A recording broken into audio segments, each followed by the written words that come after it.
Bonjour à tous, aujourd'hui nous sommes le 10 février 2022 et je vous propose un message intemporel concernant le sujet ai-je eu raison de me confier? Ai-je eu raison de tout lui dire? Ou tout simplement dois-je lui parler? D'accord? Et donc quels seront les impacts de cette confession, de cette communication, de cette déclaration que j'ai eue ou que j'ai envie de faire sur notre couple, notre relation future? Alors je vous propose aujourd'hui un tirage à 4 choix. Je vous montre les crayons. Voilà. Le premier choix sera le violet, le deuxième le vert, le troisième le jaune et le quatrième le bleu. Premier choix, deuxième choix, troisième choix, quatrième choix. Voilà, je vous laisse le temps de choisir. Et je vais donc commencer par le premier choix. Attendez, je remets bien mes crayons pour ne pas me tromper, hein. Le stylo violet. Donc là, il est possible que vous ayez construit une relation, alors vous, monsieur ou madame, dans une forme d'avoir rencontré cette personne en vous sentant structuré, rassuré, évolué, élevé par rapport à votre moment, à votre fragilité d'âme, de conscience au moment où vous avez rencontré cette personne. Ça peut être une longue histoire, hein, bien entendu. Vous pouvez être marié depuis longtemps ou simplement en couple depuis longtemps. Et donc à l'époque, il est possible que vous ayez été dans une forme de fragilité, vous voyez, un peu comme si on recherche un compagnon, une compagne qui va nous montrer la vie, qui va nous montrer des valeurs, qui va nous montrer une certaine manière d'être et de devenir, et cela peut-être vous a enrichi et vous a fait du bien, bien entendu, hein. Mais là, il se peut effectivement qu'en fonction de ces échanges, de cette proposition de la part de votre autre, ou tout simplement parce que cet autre-là a un fort caractère dominant ou dominante, et que c'est une manière de pouvoir réaliser une relation de couple avec lui ou avec elle, à condition un petit peu d'être celui ou celle qui apprend de lui ou d'elle. Et là, il s'avère qu'il y a en vous un certain besoin de changement, un peu comme si vous disiez j'ai été dans le passé quelqu'un de fragile, certes. Maintenant, j'ai pris de l'assurance, j'ai pris de la responsabilité, j'ai pris du caractère et je ne veux plus continuer à avoir ce genre d'échange avec toi. Je ne veux plus que tu me regardes comme un enfant ou une enfant, comme quelqu'un de fragile. Je veux maintenant que tu m'écoutes dans mon individualité, ma personnalité et ma profondeur de ce que moi je suis à l'intérieur de moi. Donc là, évidemment, si vous le ressentez dans ce premier choix que ça vous parle et que vous avez l'impression que maintenant vous ne voyez plus l'autre comme quelqu'un qui est là pour vous protéger, vous sécuriser, mais que vous y voyez plutôt un pouvoir de sa part, dans cette notion de continuer à vivre la relation, dans cette notion, on va dire, de maître à élève, on est bien d'accord, eh bien vous avez envie, bien entendu, que cela change. Donc si c'était votre cas, n'hésitez pas, bien entendu, à lui dire. Parce qu'en plus, ça fera travailler dans la relation, au niveau de l'autre, sa manière d'aimer, sa manière de se sentir heureux ou heureuse, sa manière de savoir recevoir aussi de son côté le conseil, la proposition, la vision extérieure différente de son point de vue ou de sa manière de gérer sa vie ou de la partager avec l'autre. Ça, c'est la première chose. Deuxième chose, et vous pouvez être aussi dans une situation où vous avez des enfants qui parasitent la relation. Alors ça peut être vos enfants, tout simplement. Donc qu'est-ce que ça vous voudrait dire nos propres enfants qui nous parasitent? Tout simplement parce qu'il y en a un qui est plus parent, plus mou, on va dire, plus dans l'excuse, plus dans le fait de ne pas, vous voyez, avoir du caractère, de fermeté. Ça, c'est la première chose. Simplement, ça peut être aussi vous, monsieur, madame, qui vivez dans votre couple un problème avec un de vos enfants, à vous deux, mais que l'enfant fait des bêtises, l'enfant file un mauvais coton, on va dire, et vous n'osez pas le dire à l'autre, parce que peut-être l'autre n'est pas au courant.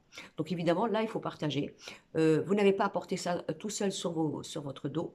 Et donc responsabiliser le parent, l'autre parent, à écouter, à savoir la vérité et à intervenir dans ce qui se passe en cachette, on va dire ça comme ça, pour protéger l'enfant et pour ne pas que l'autre parent, selon son caractère, soit en grosse colère ou en décision fatale. Donc ça, oui, il faut parler, bien entendu.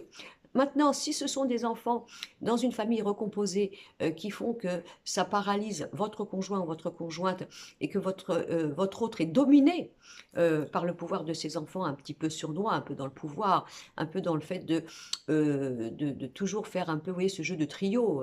On va voir si toi tu vas m'écouter en tant que parent ou si tu vas écouter ton conjoint ou ta conjointe. Donc ça, bien sûr, il faut en parler. Donc ne vous sentez pas dur. Ne vous sentez pas dans un manque paternisant ou maternisant vis-à-vis de l'enfant de l'autre si vous jugez que ben là, il faut vraiment parler parce que ça commence à dégringoler, ce sont les enfants qui règnent, vous n'avez pas votre place, vous n'avez pas votre mot à dire, l'autre parent, donc le parent des enfants, se laisse complètement aveugler. Hein, au niveau du pouvoir de ses enfants, qu'ils aient raison ou tort, peu importe, mais enfin bon, il faut toujours qu'il y ait une juste mesure non seulement dans un couple, au niveau parental, au niveau des enfants, la place des parents, le droit des parents, le droit des enfants, etc. Si vous êtes en train de vivre une famille recomposée, ne pas vous laisser abuser par le pouvoir des enfants qui pourraient frigidifier la future relation entre vous deux et faire qu'il y en a un qui est complètement trop dans l'empathie, dans la redevabilité vis-à-vis des enfants et qu'en fonction de cela, eh bien, ce sont les enfants qui règnent. Ça, c'est la troisième explication. La quatrième, vous pouvez aussi vous sentir, par exemple, mal à l'aise par rapport aux fréquentations de votre autre, au niveau de son entourage, de ses amis, de la manière qu'il ou elle a de vivre. Et bien ça aussi, il faut en parler. Voilà, vous avez le droit d'en parler. Moi, on me dit que si vous en parlez dans ce premier tirage, eh bien, ça permettra d'abord de vous délivrer, ça permettra de mettre les points sur les i, et je ne vois pas quelque chose de négatif. Donc au contraire, la communication, la déclaration, la confession, on met les choses à plat, serait positif pour vous. Donc n'hésitez pas, dites les choses, essayez de les faire bien sûr comme tout le monde au bon moment, de ne pas être énervé, de ne pas attendre que la moutarde monte trop pour après que ça soit explosif, impulsif, etc. Mais faites-le parce qu'on me dit que ça sera vraiment quelque chose de positif.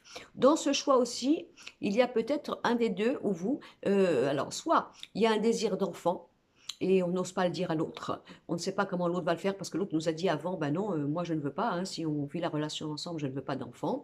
Soit il peut y avoir un projet d'enfant dans le couple, mais il y en a un, alors je ne sais pas, hein, ou l'autre, qui en fin de compte dans son cœur n'en veut pas d'enfant, n'en veut pas et il n'ose pas le dire, et ben ça aussi il faut en parler. Très important de mettre les choses à plat, mais de toute façon pour moi ça sera pour un démarrage propre, sain et nouveau au sein de votre couple et de votre relation. Voilà, ça c'était pour le premier tirage. Le deuxième tirage, le stylo vert. Donc là, on va parler peut-être, alors ne soyez pas inquiets si ce n'est pas le cas, hein, mais de relations triangulaires. Triangulaire avec... alors triangulaire, ça peut être de votre côté, hein, disent-ils, par exemple. Je suis en couple, je suis mariée, je suis même simplement en relation, mais je suis attirée vers une autre personne. Qu'est-ce qu'il faut que je fasse? Je ne suis pas bien, je me sens en danger, il y a quelque chose qui se passe en moi qui fait que, ben, bizarrement, je pense à cette autre personne sans arrêt. Euh, Est-ce que je garde ça pour moi? Est-ce que c'est mieux que je règle ça avec moi-même pour voir jusqu'où je vais aller? Est-ce que je dois en parler? Est-ce que je dois en parler dans mon couple? Hein? En gros, en disant, voilà, je ne suis pas bien, je ne sais pas ce qui m'arrive, j'ai la tête obnubilée par quelqu'un, je n'arrête pas d'y penser, je me sens en fragilité, j'aimerais en parler avec toi, voilà, parce que je ne comprends pas ce qui m'arrive, tout simplement. Est-ce que tu peux m'écouter? Je ne suis pas en train de te tromper, je suis en train de te dire qu'il y a un danger à ce que je le fasse. Est-ce que nous pouvons en parler? Ça, c'est la première chose. Deuxième chose, vous pouvez-vous avoir l'impression que votre autre est divisé entre deux choix, deux personnes, ça peut arriver. Donc là, on peut avoir des relations triangulaires, c'est-à-dire bah, l'éternel problème, quoi. Hein, où je suis l'épouse et j'attends que mon époux revienne, ou je suis l'époux et j'attends que mon épouse revienne parce qu'elle est partie avec quelqu'un d'autre. Soit je suis la personne, la maîtresse ou l'amant, on va dire ça comme ça, et ça n'avance pas dans notre relation parce que bah, j'ai toujours cette place-là et en fin de compte, il y a toujours une tierce personne ou une tierce situation qui fait que dans notre couple, ça ne va pas. Donc, en plus, qu'est-ce qui peut se passer dans ce pourquoi de cette interdiction? C'est parce qu'il peut y avoir entre vous deux, de toute façon, des valeurs morales. C'est-à-dire,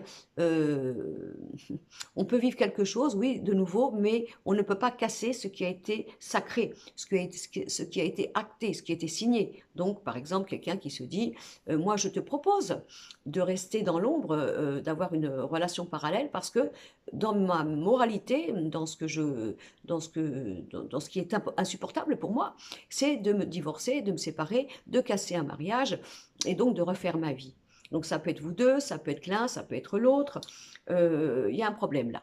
Il y a un problème de choix par rapport à un trio, par rapport à une moralité, par rapport à quelque chose qu'on aurait signé de sacré. Ça peut être aussi, ben, sans parler de tout ça, ben, vous avez une relation autre et vous êtes vous-même tiraillé entre le fait de est-ce que je dois aller vers cette nouvelle vie, est-ce que je dois me permettre de vivre cette nouvelle passion, est-ce que je dois rester enfermé dans quelque chose parce qu'il y a un contrat entre lui et moi. Alors lui, elle ou moi, lui et moi. Est-ce que je dois casser le mariage? Est-ce que je dois rester dans mon mariage? Est-ce que je peux, est-ce que je pourrais survivre en ayant un secret, en ayant euh, bah, cette double vie, on va dire ça comme ça. Ça peut être d'un côté.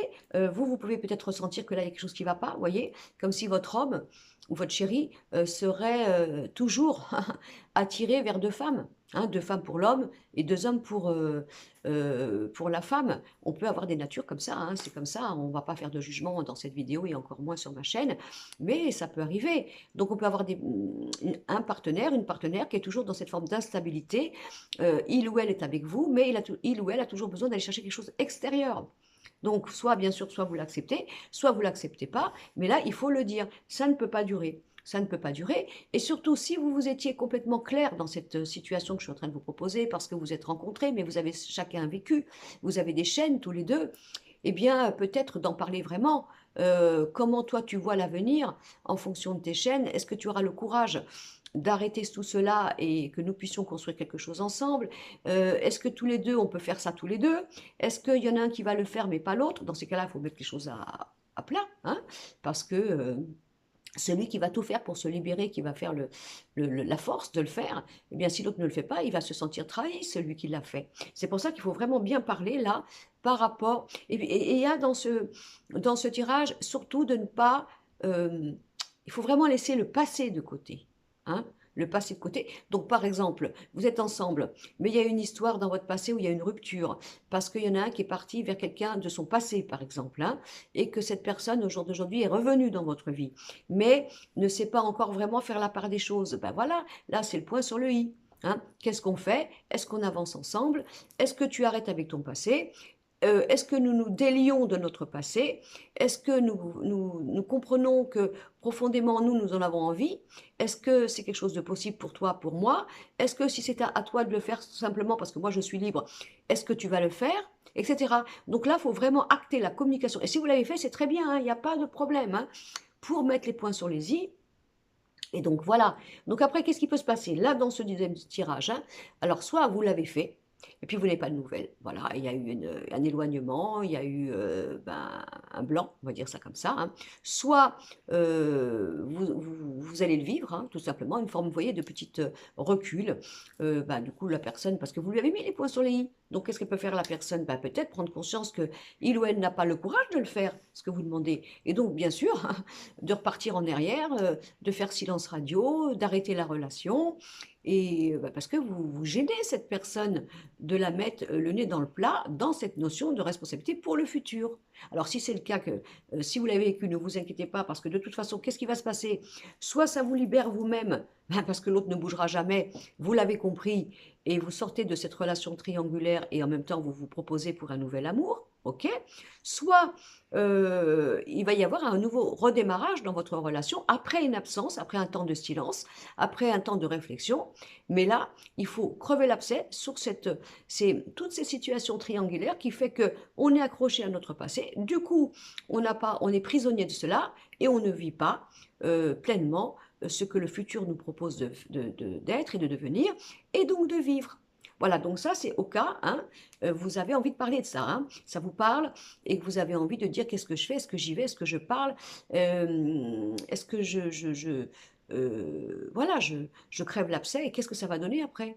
Voilà, bah, moi, on me dit que c'est bien, hein. De toute façon, c'est bien de le faire, même si vous vivez un petit moment d'absence ou même si vous avez vécu un moment d'absence de la part de l'autre, parce qu'évidemment, bah, quand on accule quelqu'un comme ça, hein, à une profondeur, à une prise de conscience et donc à une décision, bah, des fois les personnes ont besoin plus ou moins de temps, puis il y en a même qui fuient parce que ça les dérange tellement, et ils ont besoin de prendre du recul pour cela.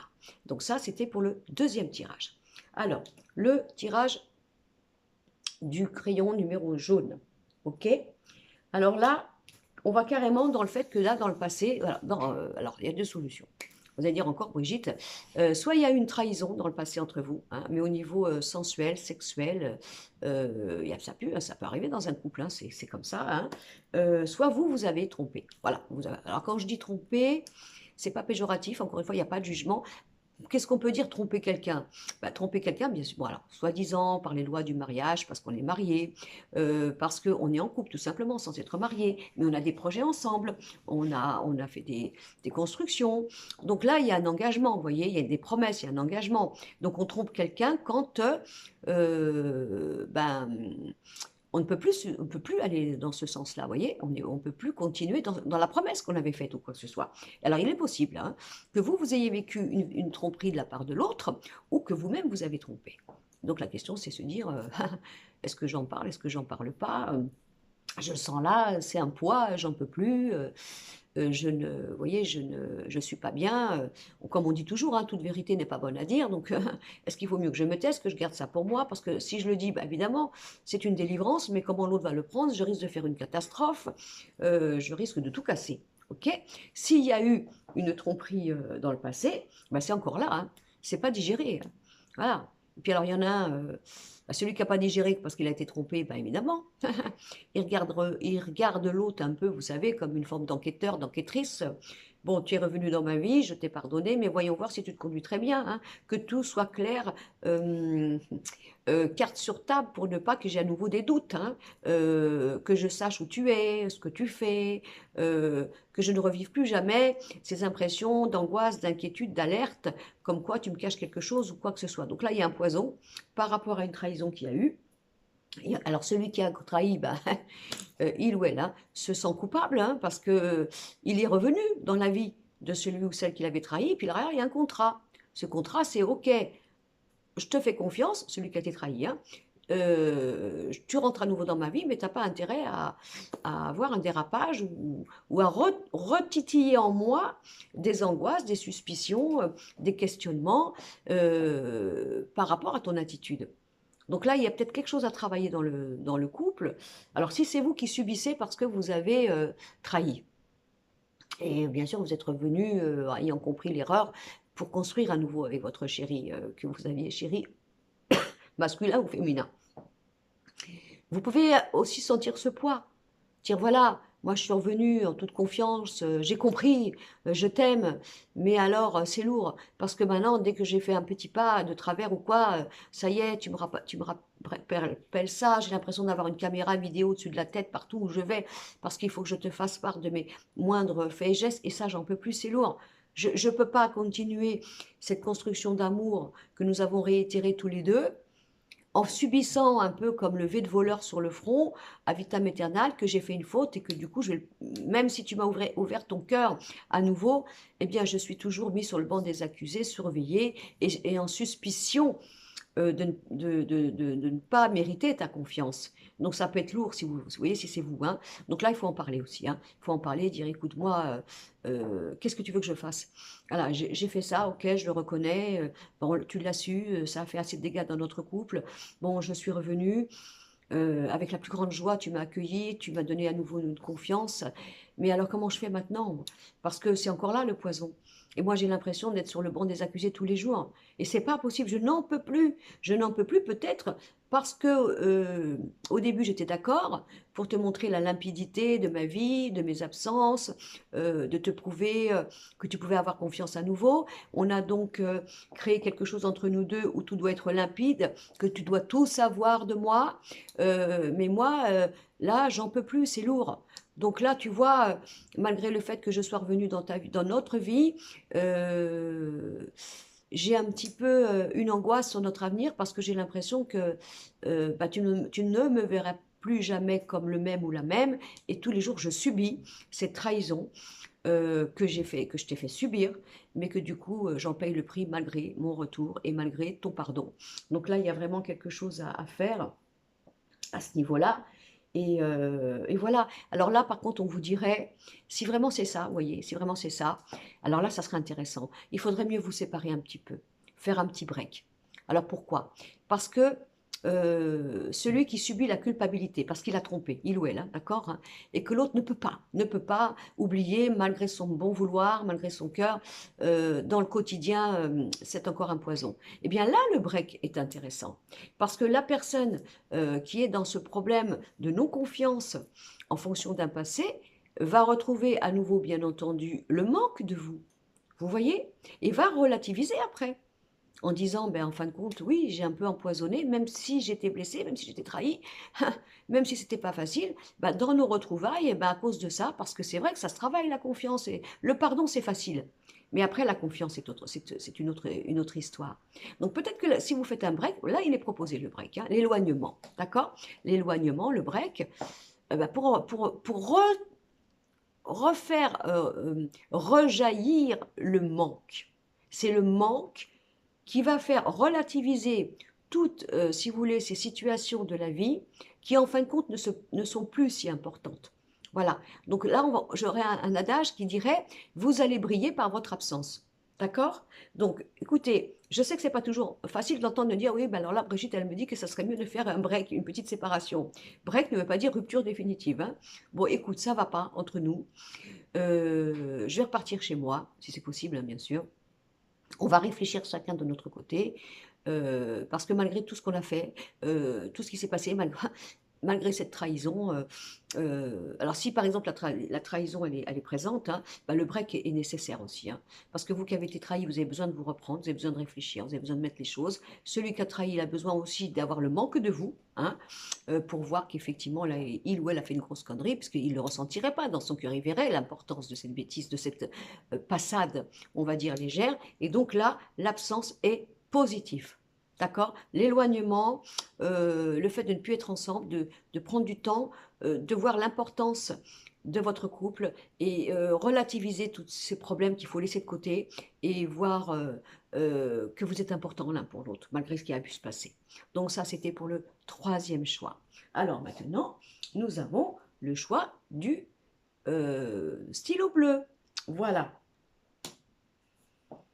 Alors là, ça pourrait concerner des projets que vous auriez ensemble, des projets d'achat de maison, de déménagement, de changement et de changement de vie, hein, tout simplement. Parce que j'ai une maison, j'ai quelque chose par rapport à ça.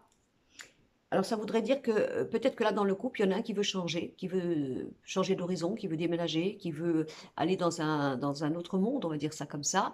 Et même si vous avez accepté, que vous voulez bien ou quoi, il y en a un qui peut avoir peur malgré tout de tout ça. Vous voyez, qui peut avoir peur de partir dans cette promesse que il avait fait, ou vous, dans ce changement, dans cette habitation. C'est quoi là l'habitation? Ça peut être simplement, on va vivre ensemble. Hein, on va vivre ensemble, on ne vivait pas ensemble, on va vivre ensemble. Alors on était content, on était d'accord, mais il y en a un qui a un petit peu les chocottes. Hein, c'est pas aussi fort que ça. Comment ça va être notre couple dans le quotidien?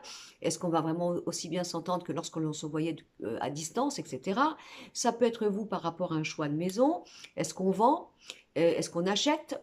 Est-ce qu'on déménage, etc. Il y a vraiment la maison qui ressort, l'habitation. Euh, plein de choses comme ça, à ce niveau-là.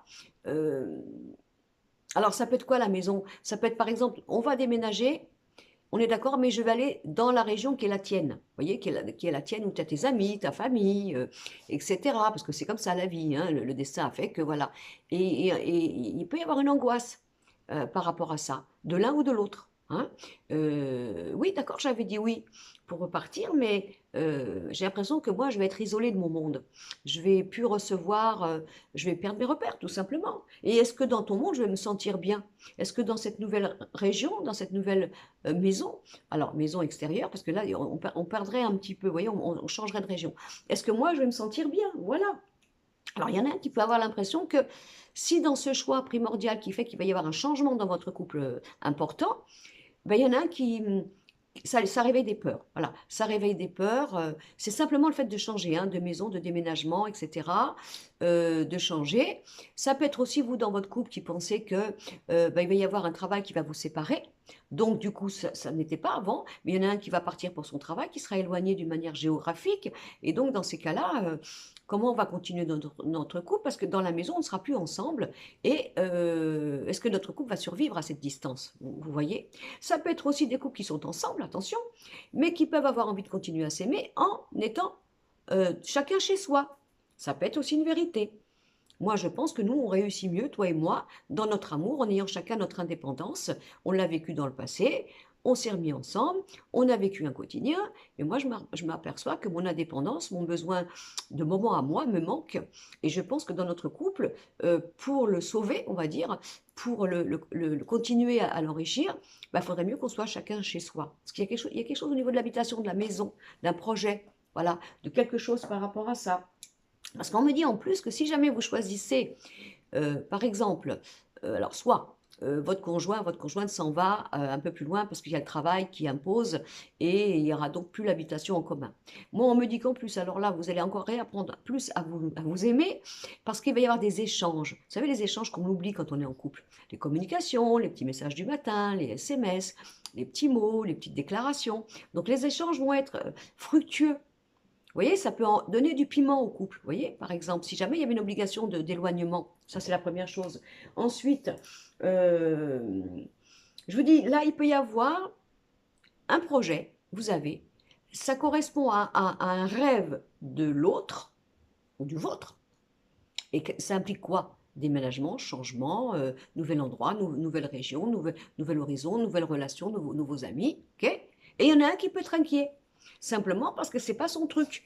Il ou elle peut-être s'est convaincu, mais du coup, alors dans ces cas-là, si c'était vous, vous pourriez dire, bah écoute, non, moi je vais dire ça, hein, je vais dire que moi j'ai pas vraiment envie d'aller là-bas, hein, parce que ça change mon univers, ça change tout, quoi. Et je me sens pas, voilà, je me sens pas, j'avais envie d'y aller, mais c'est plus ça. Donc dans ces cas-là, écoute, vas-y toi, je ne, je ne veux pas casser ton rêve, on reste ensemble, hein.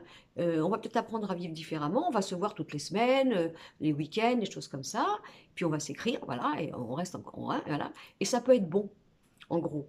En gros, là, dans ce quatrième tirage, il y a le problème de la cohabitation, de la maison, du couple dans la manière de vivre ensemble dans le quotidien, éventuellement un changement au niveau d'une vie pour un déménagement ou quoi que ce soit, comment vous vous sentez tous les deux, qu'est-ce que vous ressentez vraiment dans votre vérité, hein, est-ce que c'est vraiment quelque chose qui vous emballe, alors vous, ça peut très bien vous emballer, mais l'autre, est-ce qu'il dit la vérité, il ou elle, hein, d'accord? Donc mettre les choses à plat. Il peut y avoir un problématique là dans votre couple au niveau justement d'un déménagement, d'un éloignement, d'une obligation de comment on va vivre le couple, est-ce qu'on reste ensemble dans le quotidien, est-ce qu'on va être séparés par rapport à des obligations professionnelles ou quoi que ce soit, comment on va vivre ça, comment je le vis, comment tu le vis, et donc vraiment mettre ça au point moi je dirais dans ce quatrième tirage. Alors encore une fois, je vous parle de maison parce que c'est ce qui sort, hein, d'accord? Maison, ça veut dire quoi? Vivre ensemble, cohabitation, partager les choses ensemble, être séparés. Comment on va remédier ça? Alors supposons le contraire, vous vous aimez mais vous êtes séparés, chacun avec une distance, chacun vit dans sa maison. Ben, il y en a peut-être un qui a envie de bouger ça. Voilà, il dit voilà, moi j'en ai marre maintenant, je veux qu'on vive ensemble, qu'est-ce qu'on fait? Hein, est-ce qu'on va un peu plus loin? Qui va vendre? Qui va changer? Qui va bouger? Est-ce que déjà toi, tu en as envie vraiment? Euh, et si vous avez peur tous les deux, hein, vous pouvez avoir peur tous les deux, parce que vous êtes aimés comme ça dans la distance, ok? Eh bien, peut-être que là, on vous propose, au contraire, il ne faut pas que la maison soit une séparation dans ces cas-là, hein. Il faut au contraire oser ce changement pour vivre ensemble et donc ne pas laisser cette distance mettre, comment vous dire, cet handicap dans votre couple pour le futur. Alors, vous l'agrémentez comme vous le sentez, d'accord? Voilà. Bon, en attendant, merci pour avoir regardé cette vidéo. Merci de la partager si vous jugez nécessaire qu'il y a des personnes qui seraient intéressées par ces tirages. Merci pour vos abonnements, merci pour vos j'aime, merci pour vos commentaires. Et puis, je vous souhaite une très très bonne journée. Je vais faire une petite vidéo, je pense, un peu plus, comment dire, moins longue.